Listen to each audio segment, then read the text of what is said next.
So let's say you have an OS install on one hard drive and you want to copy it to another. Or maybe you have a physical computer and you want to convert it to a virtual machine. Well, there's lots of ways to get this done. And my favorite way is Clonezilla.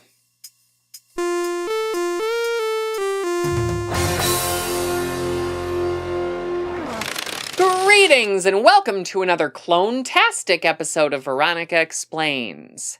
I'm Veronica, and today I'm going to talk about Clonezilla, an awesome open source tool which can directly clone drives, as well as clone them over the network and to disk images. If you just want to get a step-by-step guide, there's timestamps in this video, and I've also posted a more verbose tutorial on my website, vkc.sh. Clonezilla can be thought of as a collection of programs which facilitate the cloning, imaging, and restoration of disks. And while it's technically possible to install Clonezilla as a typical application, you're probably more likely to use it via a live USB, so that's what I'm going to cover today. For more advanced uses, the team behind Clonezilla also offers two server editions, which allow for enterprise-friendly imaging features. But that's so far beyond the scope of an introductory video that I'm going to skip the socially manipulative part where I ask you to leave me a comment if you want to see it. Clonezilla can work directly device to device, as in copy this disk drive onto another physical drive, or it can work with disk images. A disk image is a point-in-time representation of the layout of a disk, and can often take up less space than a full disk, so images are well suited for backups. I used Clonezilla on the job to take snapshots of work laptops before sending them into the field, knowing that the employees using them might lose or misplace their gear. And in those cases, Clonezilla was life-saving technology, as I was able to redeploy all of their precious software to a cold spare in an hour or two. Another way I used Clonezilla was to convert industrial field devices running Windows 7 into virtual machines at end of life, so that way I could maintain an offline copy of a working reference configuration. Like I said, life-saving technology. Clonezilla was created by Stephen Shao, sorry if I mispronounced your name, of the National Center for High Performance Computing in Taiwan. Thanks, Stephen. The team maintains a great website filled with docs, including clear step-by-step instructions over at clonezilla.org.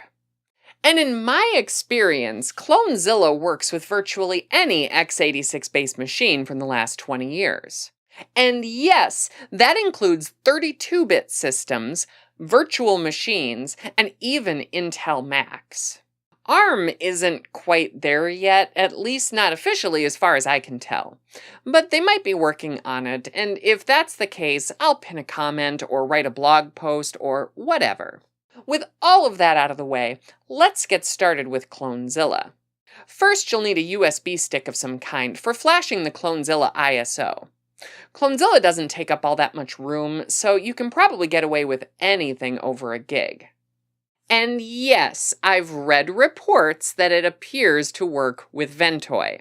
I mean, I haven't tried it, but I'm sure people in the comments have. I'm old school, so I just download the stable ISO and then I flash it like any other Linux distro.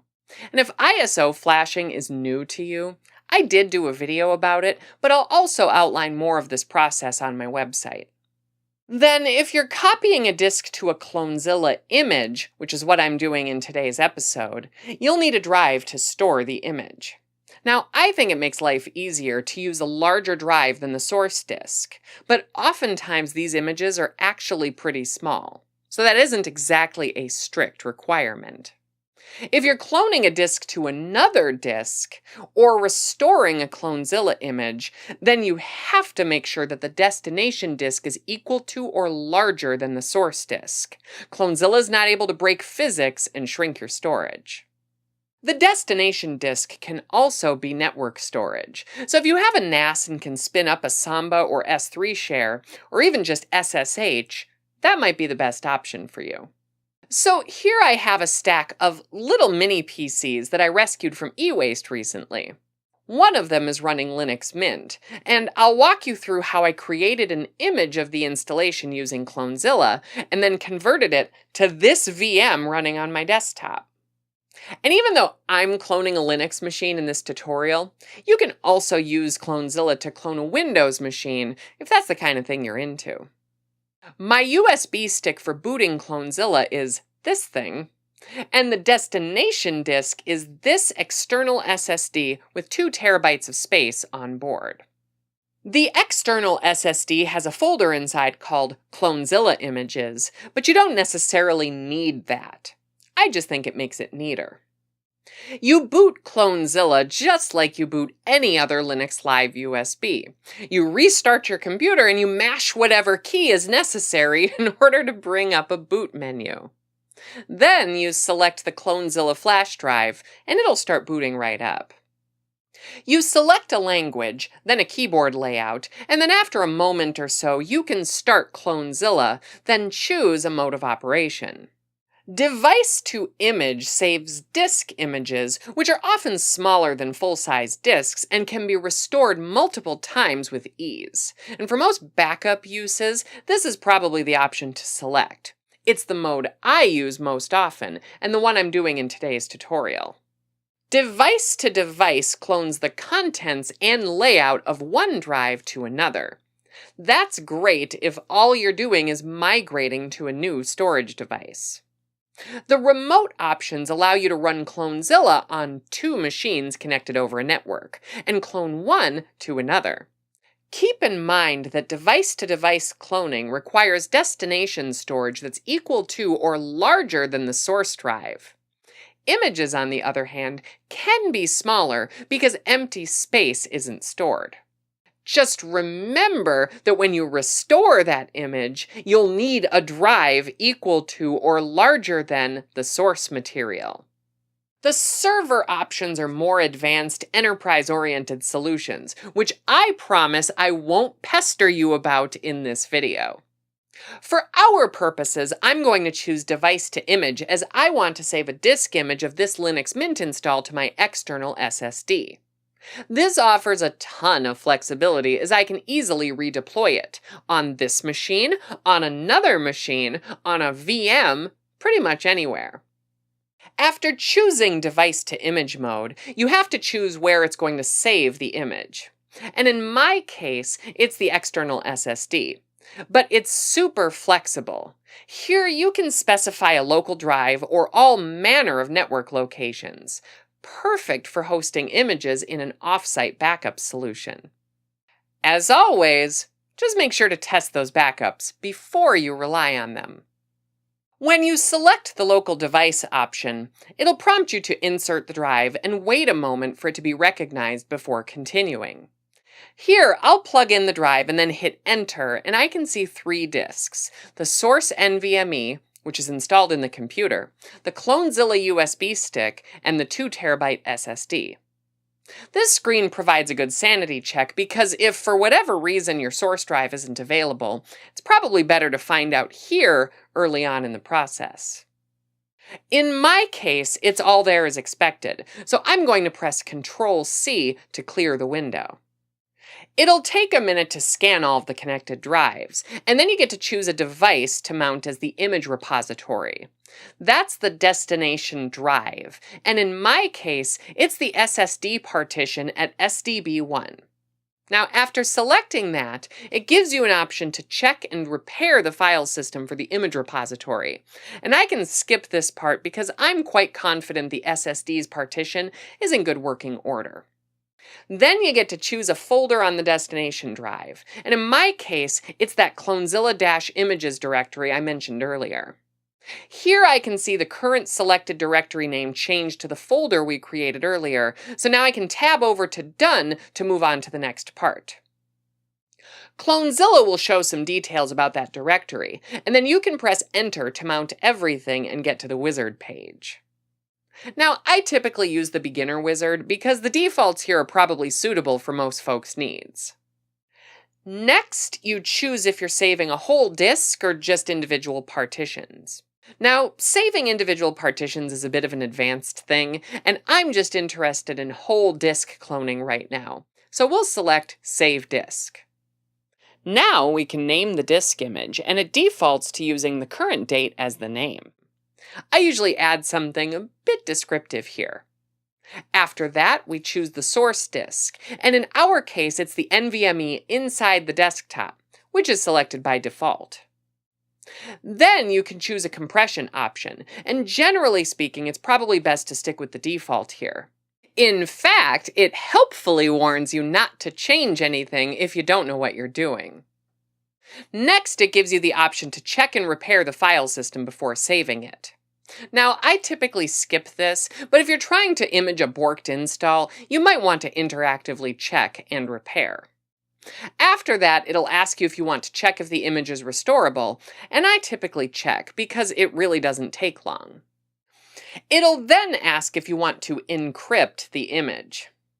Clonezilla uses eCryptFS to encrypt images with a passphrase, and I typically use this feature with enterprise backups. For now, I'm just going to skip it. Then, to wrap up the wizard, it'll ask what action to perform when everything finishes up. By default, it'll prompt you at the end of the process to choose to reboot or shut down, and that's what I'm doing here. It'll let you know what the long-form command would look like to rerun this exact setup again, which could be useful if you're going to roll a custom imaging solution using Clonezilla. Then it starts collecting info on the drive before giving you a final "Are you ready?" option. Hitting Y, then pressing Enter, begins the process of imaging the drive. This can take some amount of time depending on what kind of drive or machine you're using. It can also vary based on how much data you have to image. The screen's going to flash for a bit while it's swapping partitions, making an image, and then checking everything, but after a few minutes, it'll let you know if it was successful or if an error happened. Then you can simply press Enter and shut down or restart the machine. Now that I've imaged the disk from this desktop, I can clone it to a totally different machine, or even a VM like I did over here.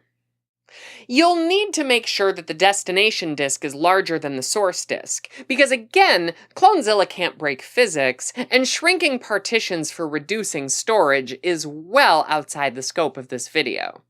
Cloning this image to a new physical machine starts out just like we did before. Plug in the Clonezilla flash drive, turn on the machine, and boot from the flash drive just like any other distro. In my case, I'm cloning to a virtual machine, so I start the VM with the Clonezilla ISO mounted and a virtual disk that's larger than the source. Then I select the same options as last time: language, keyboard, local device, plug in the drive containing the image, and select the drive. In my case, I'm going to skip the checks and then select the image directory. Note that you shouldn't navigate into the subdirectory containing the actual image. Clonezilla is not going to know what to do with that subdirectory. So once you see the image in the folder, tab over to Done. Then press Enter to mount the image directory. After a while, the beginner wizard's going to pop up just like it did when we were writing the image. And this is going to behave pretty much just like it did before. Of course, instead of saving a disk, we're restoring a disk. Then we select the disk and walk through the prompts just like before. We pick the target drive, which is going to be wiped completely and replaced with the contents of the image. We keep walking through the prompts, and it'll check if the image can be restored and alert you if there are issues. Here, I've got an alert about a possible FSTab issue, not FSTAB, because I'm going from an NVMe to a VM. /Etsy/FSTab issues should be pretty easy to fix though, so I'm going to move on. It'll ask twice if I'm sure that we want to write over the disk, and then it's off to the races. While it's restoring, Clonezilla recognizes that it's working with a Linux system, so it cheroots and adjusts some grub stuff to make sure that the system's bootable. Nice. After it's complete, I can restart the machine, and in my case, it's a virtual machine rendition of the real live desktop computer that I was just using. It's kind of like magic. It's probably easier than installing Windows. And as I've mentioned a bunch in this video, Clonezilla is a super flexible program. It'll even handle encrypted drives. My old Chromebook running Fedora's Sway Spin is all luxed up, but Clonezilla was able to make a copy of it without problems, and I was able to easily restore it to a virtual machine before donating it to Free Geek Twin Cities. I've also had luck backing up and restoring BitLockered Windows devices.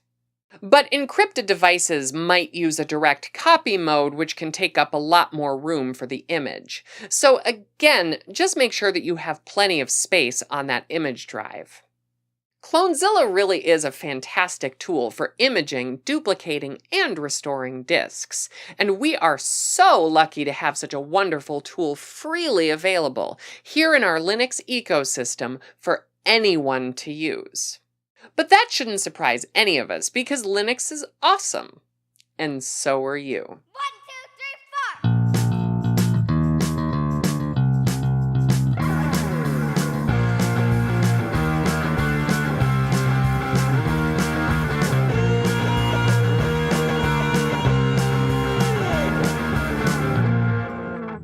Did I even do any engagement farming in this video?